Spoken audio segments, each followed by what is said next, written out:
What's going on, everybody? Welcome back into the channel. It is Tuesday, October 5th, and we already have head coach controversy.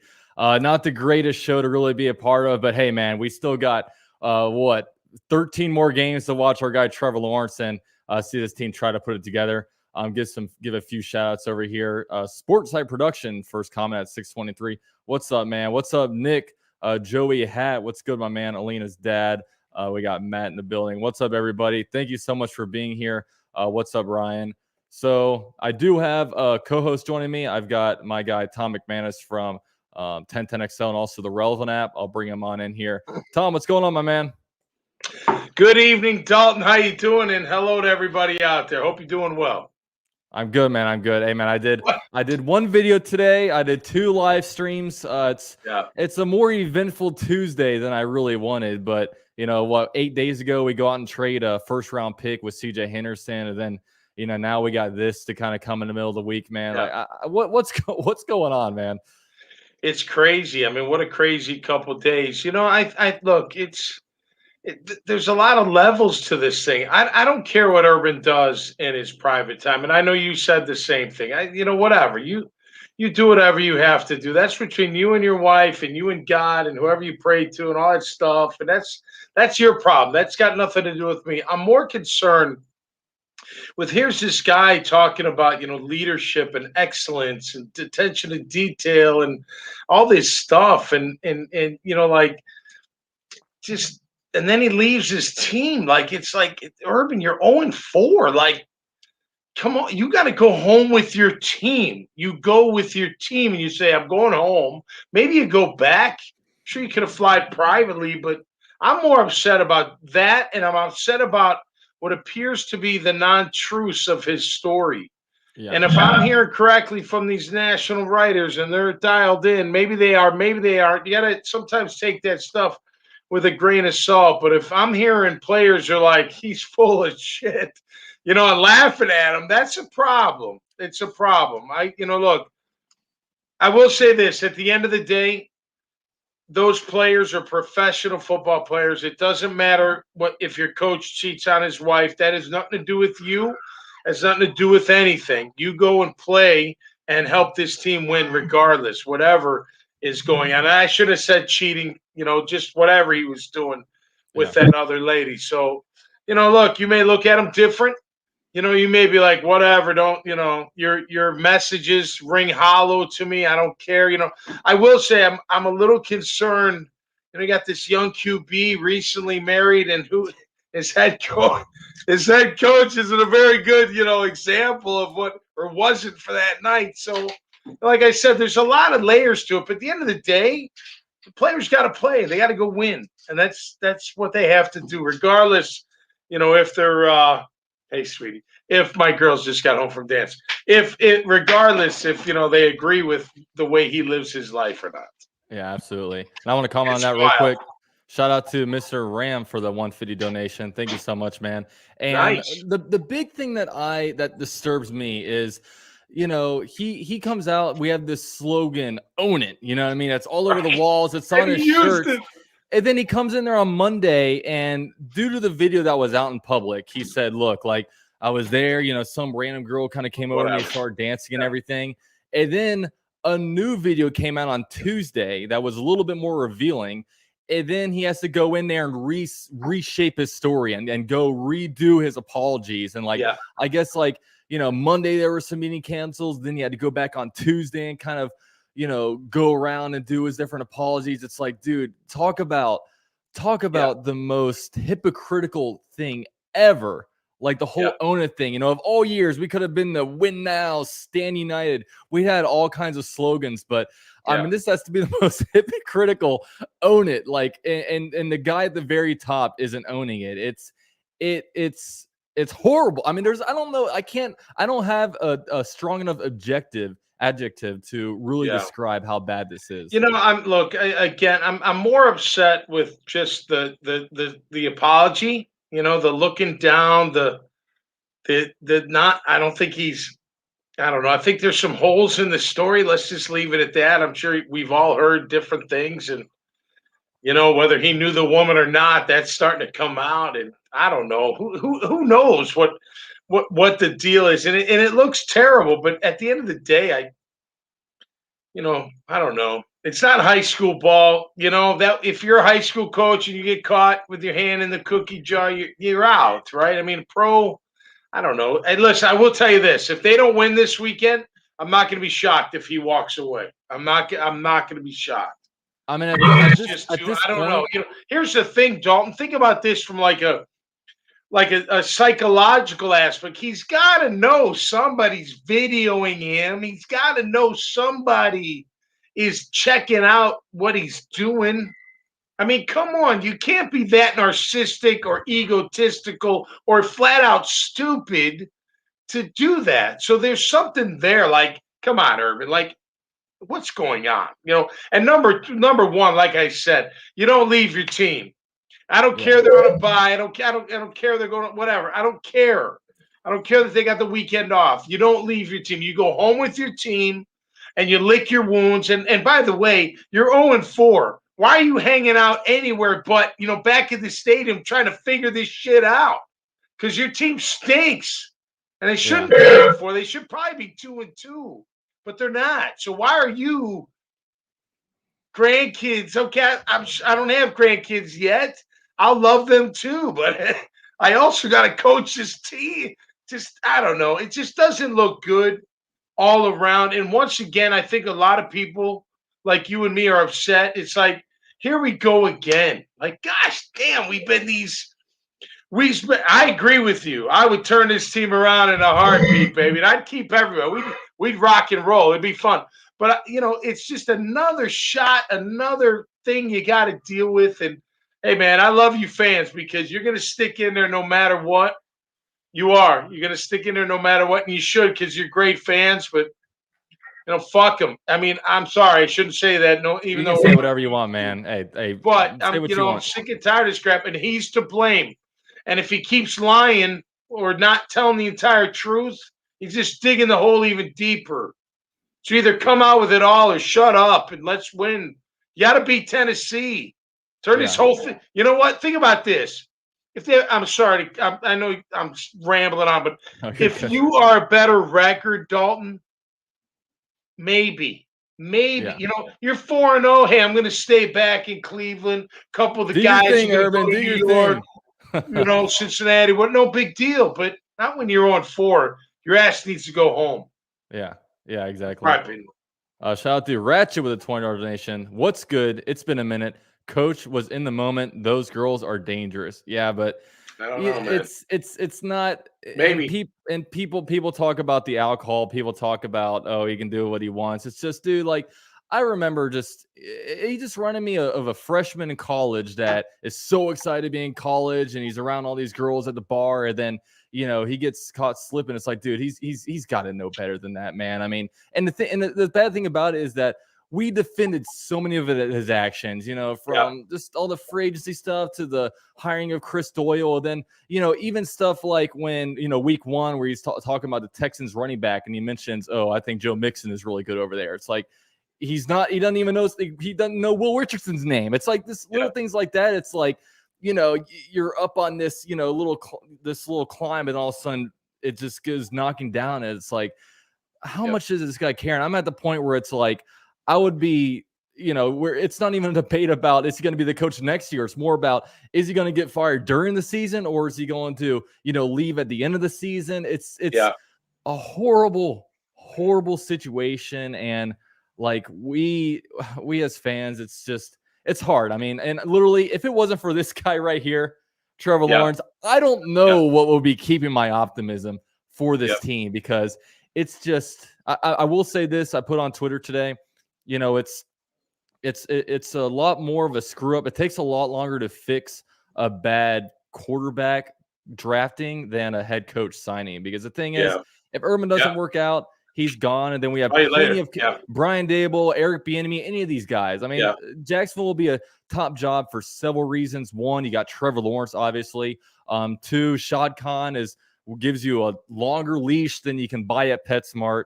He's going to give you all the money in the world. He's not cheap. He's building up these facilities. So it just sucks right now because, we are here. We are in preaching culture change, No, I know. winning culture. And then he comes in here and it's like, what the hell is going on? You're not practicing what you're preaching. It's not your words. It's how you act, that people are going to follow. So, listen, I think a lot of it's ego, a lot of it's narcissism, narcissism, whatever you call that word.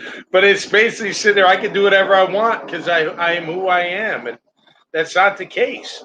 And again, look, what he does in his private time, he's a dummy because he's got to know there's video. Like you can't be that drunk or stupid. And what are you, by yourself? You got nobody with you, no handlers whatsoever. You went into this strange party all by yourself and just said, you know what?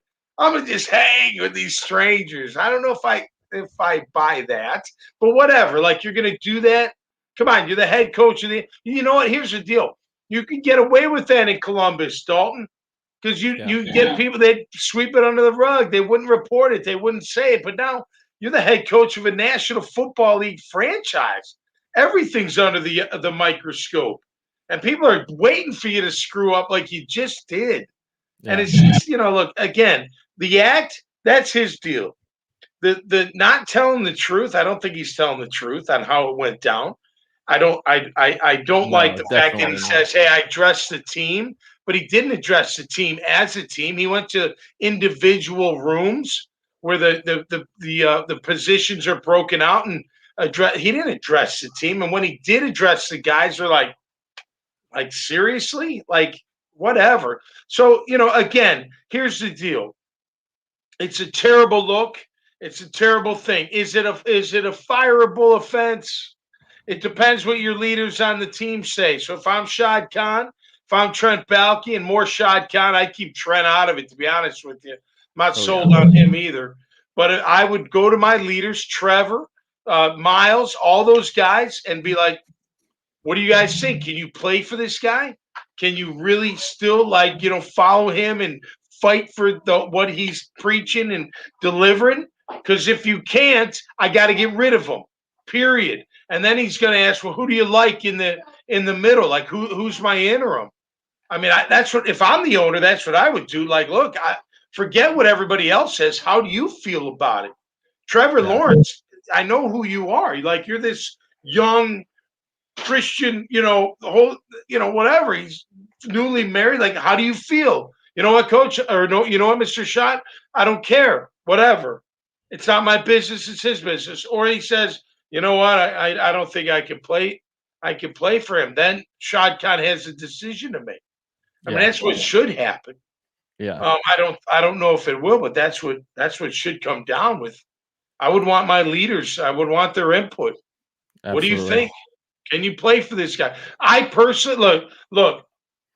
I'm not going to tell you what level. I'm not going to tell you any name. I'm not going to tell you anything other than my position. Friends, we knew of coaches that weren't faithful. We saw it. Yeah. On the road, we saw it. He's not. But we still had a job to do, whether it was college or pro. You still had to perform. I wasn't like going to bed going, oh my gosh, I can't believe I saw my coach. Whatever. I'm like, I don't give a crap about that. I'm here to play football, and that's his problem, not mine. And the thing is, I think the majority of the team will deal with it that way. And Jay Gruden, when he was the offense coordinator for the Bengals, he was always out there caught slipping. But the thing is, he's the offense coordinator, and they're going to the playoffs every year. So no one's like, oh, what's going on here? It's, no one's going to criticize that. But, I mean, Urban Meyer, once he took that job, I mean, he had the biggest target on his back. And, we tried to kind of go through the BS and see, what's actual substance. But the big thing that came out today was a tweet from Mike Silver. He said, the Urban Meyer situation in Jacksonville has reached a crisis point, especially in the locker room. One player told me he had zero credibility in that stadium. He had very little to begin with. So, that's the thing, man. That's the big deciding factor. Can these players play for Urban Meyer? And is this salvageable? I mean, if it's not, obviously it's Tuesday going on Wednesday. You can't do anything now. But, I mean, after the Titans game, you got to, you're going to London the next week. Then you have a bye week. So that, I mean, you got to, if you beat Tennessee, everything will be fine. Yeah. For the short term. Yeah. Nobody important with it to our nation. Honestly, man, this guy is 100% dead on. Also, guys, I have pinned up in the comment Tom's YouTube channel that he just recently started up. Yeah, man. Let's see if we can get him up to 100 subscribers after this stream, man. We have 141 people in here. We should be able to reach that point easy. So definitely go over there. And also in the description down below, you guys can join the relevant app. Tom and I do multiple shows over there per week, including pregame shows as well as halftime shows. So definitely go over there, man. Download the app, join the Jaguars Fanatics vibe, and let's get the conversation going, man. Let's definitely have some fun. Yeah, I'm going to thanks for mentioning that. Great to be on the relevant app. My hair was a lot longer back in 1995. A lot shorter now. I look like Peter Parker, for crying out loud. But nonetheless, great memories back then, and great doing a show with you, and then doing my own things on YouTube. So I'm doing a couple of different podcasts, but I'm actually going to launch I wrote a book back in 2008 about my dad, who was a B-24 bomber pilot in World War II, and I lived through the Great Depression. I won't get through the whole story, but I wrote a book about it. It's called "We'll Always Be Pals: The Last Words of a Dying Father, a True Hero." And I'm going to do an audiobook, and I think I'm going to do it through the app and through my YouTube channel as well, and just bring people inside. A lot of history about World War II and being shot down and where they went and all the shit they went through, and just I'm a proud son of an American hero, and I love our military, Dalton. I just love them. The troops, the veterans, anything I can do to help them out. I'm all in, because my dad gave up. He gave up a lot. He returned home, went back to Rutgers, played football in the leather helmet era. Actually, his last game. Did I tell you this story already? His last game. He played in the Eastern College All-Stars team with Doc Blanchard, and they took on the New York Giants at the Polo Grounds in 1947. That was his last football game after coming back from being a prisoner of war for 11 months in Germany during World War II. Cow. So the way I look at the military, my brother's a vet, my mother's a veteran. I love our military. So anything I can do to help them, I'm all about it. It must have been cool for you to really be brought to Jacksonville, and just with the naval, just a naval presence here, I should say, with NAS Jax. It must have been cool. It was very. I mean, listen, my parents lived in New Smyrna Beach, so I wasn't a military brat. My father served. By the time I was born, he was already done with the Air National Guard.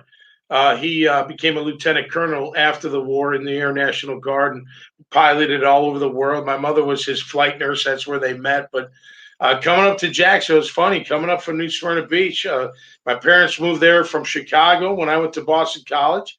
And during all my, breaks, spring break, summer break, winter break, whatever, I'd come home to New Smyrna. We go up to Daytona, have some fun. But it was in the cards, right, to be able to play for the Jacksonville Jaguars, and having my father see me play, actually see my first start in the NFL right there at Alltel Stadium against the Chicago Bears before he passed away. So always great memories, man. That's why it's so much deeper than just football for me. I've been here 26 years. I met my wife here, my children. We raised in our family. I love this city. I want our fans to experience what we had in the 90s. I mean, we were a badass team, man. We had a bunch of guys, a bunch of vagabonds that nobody wanted, that came together, and then they started adding all these superstars. The glue was there, the grunts like me, and then you had the Jimmies and the Marks and Tony and Fred and all of Keenan, all of them. And we just came together, and we all cared about winning. We cared about doing right in the community, and just working our butts off to win it. We saw the fans' reaction. It was incredible. So anytime I critique this team, it's all based on just what I see. But, man, I really want them to win. This city rocks when they're winning. I mean, it just goes off the chain. People go crazy, and it's so cool to see. It's so cool. I hope they get it back. Yeah, and that's the great thing about just football is that, I mean, it brings people together. And we have 148 people in here. We're only here because we all have a mutual interest in the Jaguars. You and I are doing the show right now because we also, I'm a huge Jag fan. You're like a former player over here, and we just love talking about Jaguars. Love bringing the community together, man. I mean, it's yeah, I mean, we want to, and we mention this all the time on the app, man. We want to be celebrating with you guys, but instead, totally. we're October 5th and we're talking about a head coaching change with only 4 games down into the season. I mean, this is just totally freaking Jaguars, man. Shout out to David with a 15 Australian dollar donation. Oh, nice. So hey, David. we're international in the house. I love it. I see 10-10s in the house too. That's pretty cool. Yeah, he said 10-10 in the house. Duval versus all y'all. I like it. Yeah, man. Beautiful. I like it. Well, how about we switch it to some ball, Dalton? Absolutely. Because we're taking on the Tennessee Titans. By the way, did you watch the end? They flipped over to Tennessee and the Jets on CBS on Sunday. Did you see that? Yeah. I think it was about maybe the fourth quarter on through the overtime. What a great game! I mean, it was a good game. I couldn't believe the Jets pulled it out, man.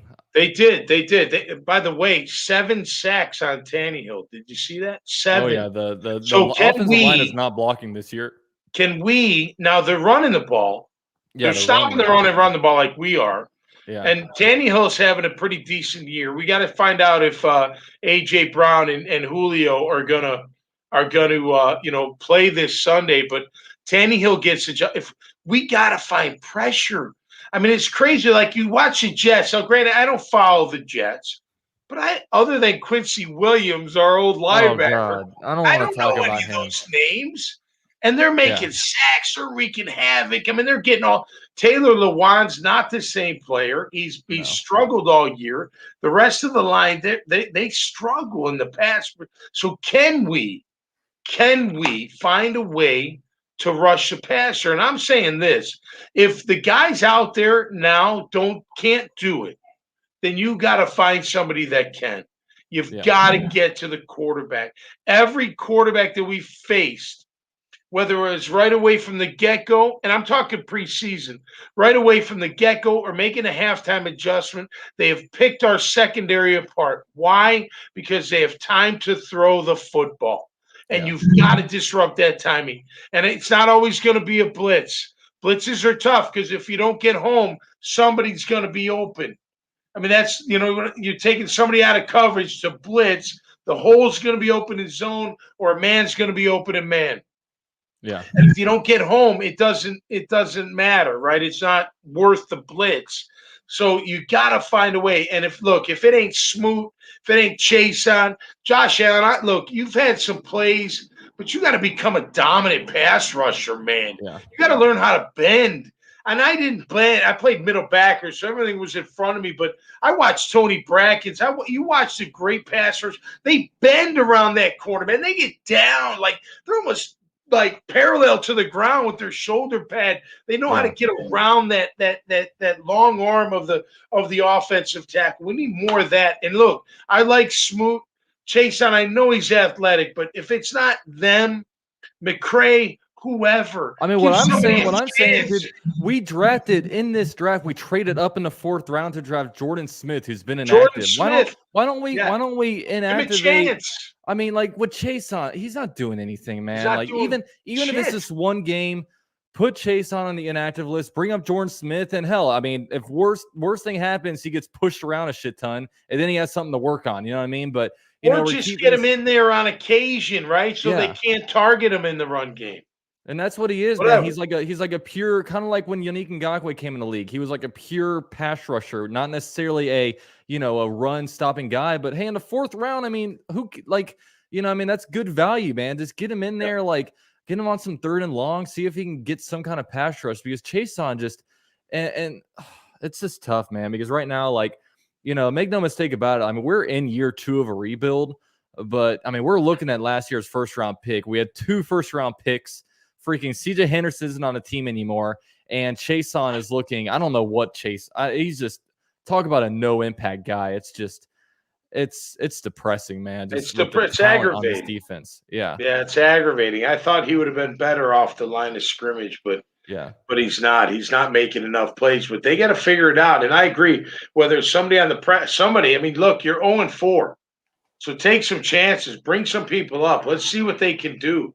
Maybe you do it during practice and really, get after it in practice and sing and see what they can do. So I don't know. I see a question down there. That's interesting. Yeah, he's asking if you would bring back Cam Robinson. I want to see more, but I like what I see so far. Look, I think Cam's answered the bell to a certain degree. Look, he's still got to show that in critical moments he can shut them down. But I'll tell you this: Cam Robinson gets after people. He's got a tenacity that I would love every offensive lineman who ever plays offensive line to have, because that's something that you just got to have. You can maybe teach it, but to be able to go after somebody and really want to bury him and really want to put him in the ground and really get after him. I tell you one thing I like is I like watching different players. I watch him, and he always goes wherever the ball is. He goes to the ball and makes sure nobody's screwing with his. I know, like when Lawrence, I love that. Lawrence got hit. You're a protector. That's what your job. Part of your job is to make sure nobody's messing with that running back. Nobody's giving the business. Nobody's giving a Charlie horse in the thigh or, punching him in the ribs or trying to get, what I mean? All that stuff. So I like that. And I think him and Jawan Taylor, I think together they've been okay. I got to give them out of 10. I'd give them like 6 and a hook, not bad, not great, but decent enough to give your quarterback time to make some plays. It's funny, before the season, everybody was freaking out about the offensive line. It's like, there were people that are as irrational as saying, okay, maybe we shouldn't play Trevor Lawrence this year so the offensive line doesn't get him hurt. But right. This offensive line has been, in my opinion, by far the best unit on this team. I mean, we've had units just disappoint, whether it's, the wide receiving core with, these guys, just no one really separating themselves. You've had even like the linebacker core, like where's 2020 Miles Jack? He's not like flashing it all to me. And then obviously the defensive backfield, just, now that CJ's gone, we have the return of Trey Herndon, which I remember why I didn't like him so much back in the day. And then, you have Campbell that was getting just burnt all over the place last game. And I mean, I'm really excited about this offense because it's seeming like Trevor Lawrence is just like last game. Trevor Lawrence just looked a lot more comfortable, and I knew at some point, and it hasn't happened yet, but at some point, Trevor Lawrence is going to know this offense and know the NFL, understand everything, and then it's watch out, man, because obviously we got to give him some more weapons. I did like, as James said, I did like Dan Arnold. He showed a little bit of burst at the at the tight end athletic spot. Yeah, and can run. He's interesting. Sure. Yeah, so just get Trevor. I mean, the Trevor Lawrence just keeps going, man. I'm really excited to see the offense's progression. When it comes to the defense, I mean, I just don't know what the upside is right now. We just don't have dudes, and we're good against the run. I mean, that's what's crazy. Now, granted, I will say a caveat: Joe Mixon, in the second half, he started really running on us. I mean, that was troublesome. Yeah. Again, second half adjustments. Joe Cullen, part of that is him calling the right defense and getting the right guys in place, keeping the right guys fresh. So, that's a big concern right now. But the run defense overall is really strong. They're giving up, I think it was 106 yards a game. Tennessee, by the way, at 91. So they're very good against the run, too. If we get James Robinson going Sunday, that's a good thing for us. So they're very good. I mean, 91 yards a game is pretty strong for a defense. Now, 70 is way better, but 90 is pretty – anything under 100, pretty strong if that's what you're giving up as a defense. So it'll be challenging there. But, look, I think we can get to Tannehill if we can figure out a way, if Joe can, dial it up. I think Joe has to also figure out how to, make sure these guys can cover, put them in the right coverage at the right time. I mean, that's part of the deal. But at the end of the day, look, I'm pretty okay with our offense. I feel good about Trevor. I think he played his best game Thursday night. I think the offensive line, like you said, has been surprisingly decent, or if not good. We're going to miss Chark, but next man up. Let's see. You got a plethora of guys on that practice squad and on your 53. So let's see who's going to step up. and make it happen. I do like Arnold. I think he's shown that he can really get down the field. So offensively, I'm fine. I really feel pretty decent about them. It's the defense that concerns me, and it's more against the pass. The problem is now you're going to be the run defense is really going to be challenged. That that they got to go against Travis Henry. He's a beast. Let's see. I played against Eddie George. Eddie was tough. Jerome Bettis was wicked tough. He was a beast. Marion Butch back in the day, I hit him on goal line once. I think my whole body like broke. He was so big, but I didn't care. I've run into him anyway. They were guys. So you look at Travis Henry, who, by the way, not only does he run over people, those fourth down calls last week, Dalton. They're pitching to him. And he's beating everybody to the corner. It's crazy. He is truly, truly wet. But you got to come up with some blitzes against the run. You got to shoot some gaps. You got to get him down before he can get going. And if you do that, you may have a chance. Yeah, and it's funny, the Jets, like, it seemed like Derrick Henry had a quiet game, but he rushed for like 150 yards. Like, I mean, just I know. Keep him in check. I mean, just the defense last game, it was like first half 0 freaking points, man. It killed it. And then I don't know what happened the second half, man. It was like they figured him out. I just don't understand. They go empty backfield. So it's like, okay, they have 5 offensive linemen blocking. They're going to pass it, but they can't stop them. And that's a sign of a good team, man, and a good quarterback.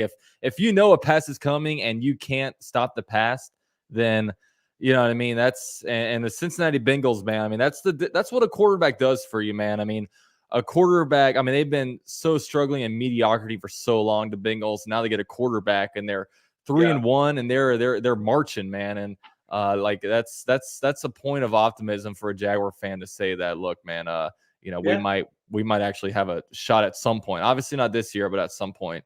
But shout out to everyone. Listen, there's a lot of football left to be played. If you can beat Tennessee, I think you can beat Miami in London. The London factor you got to factor in, so that may screw things up. But I think from a personnel standpoint, if you beat Tennessee, you got a chance against Miami. So now you're 2-2, and what are you, 2-4? Yeah. So who knows from there? But look, you got to find a way to win.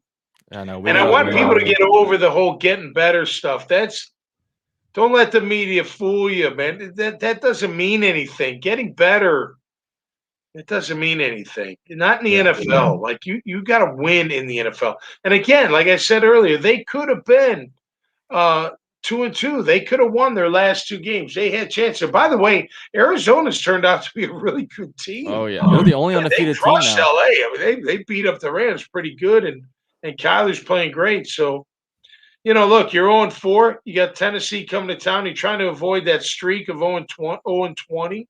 Yeah. Your coach is a mess, but you know what? Fuck him. Just whatever. You got to forget about that. Who cares? Don't listen to him. I don't care if here's the thing, Dalton. When you're a professional football player, you know what you have to do. And you got to be dedicated to it. And look, the head coach, are they important? Of course, they're very important. But on game day, it's the play callers. It's the position coaches. It's the ones that make sure their players are, in the right spot. Now, granted, that coach on fourth down, critical moments in the game, he's very important. But the glue is the coordinator. So as players, you just say, hey, man, we gotta win. Forget all this nonsense. Who cares? Doesn't matter. It has nothing to do with us. All that matters is what we can do together. And we hate Tennessee. Everybody does. Nobody likes Tennessee if you're a Jag fan. Yeah. You want to kick their ass. So you know what? Who knows what can happen? But if I'm a player on that team, I'm saying bump the coach and let's win for each other. We're not winning for him anyway. We got to win for us. We got to win for the city and win for our fans. And that should be the message. Win for that. Win for that logo on the chest, man. But shout out to everyone in here, man. 181 people in here. Thanks everyone for being here. I'm here with Tom McManus. He has his own YouTube channel. I know some people were not here earlier, but if you go up in the chat, up in the pin section, we do have the link to his YouTube channel. So Let's go over there, man. Give him a subscribe. Definitely check out some more. He's gonna have all kinds of content coming out. From Jaguar talk to audiobooks, man. It's man. It's a fun time, but also I finally found YouTube, Dalton, at 51. It's crazy. We're here, man. We're here. You're a little bit late, but it's all good, man. That's okay. It's okay as long as I'm here, right? Yeah, this is a good place to be. And also, well, listen, man, you do a great job. I really enjoy doing these shows with you, and I know you and I both have strong passion for this team. You want them to win. I want them to win. I want them to be talked about nationally in such a positive light. And at the end of the day, we're not going to sugarcoat anything. It is what it is. But they have to perform, and they have to win. And hopefully they can do it this Sunday. Yeah. And I feel like I'm Mr. Negative all the time. But nowadays, if you're not negative, if you don't have the worst feelings about any kind of thing that we do, then you're probably wrong nowadays. Because, anybody that was down on any higher or any draft pick, it's like, they just, prove us. I will tell you this. When Urban was first hired, my initial thought was splash hire. Like Chad was just looking for a name. He didn't put a lot of effort into it. And then I was like, okay, I'll give him a chance. And then I bought in, and now I'm totally questioning everything. Yeah. And that's a shame because that's not what we were sold. That's not what we expected. It's not what we were hoping for. It's like, and now we're at where we're at, and you're like, I don't know what to believe. All I can tell you is this. Show up on Sunday and beat the Titans. And then you and I next Tuesday will have a positive podcast. Exactly. and one thing about Urban Meyer, if all of a sudden Sunday happens, we lose and he's out of a job, I think at the very least, one good thing that he did, he's come in here and kind of preached the whole practice facility thing and improvements around, and also like just the kind of medical stuff that he brought in when it comes to sports nutrition. I mean, I'm not Mr. Superstitious. I don't think anything I was going to say is going to do anything to the team. But we've been relatively healthy. I mean, ETN had a freak injury. Yeah. Obviously, DJ Chark got rolled up on.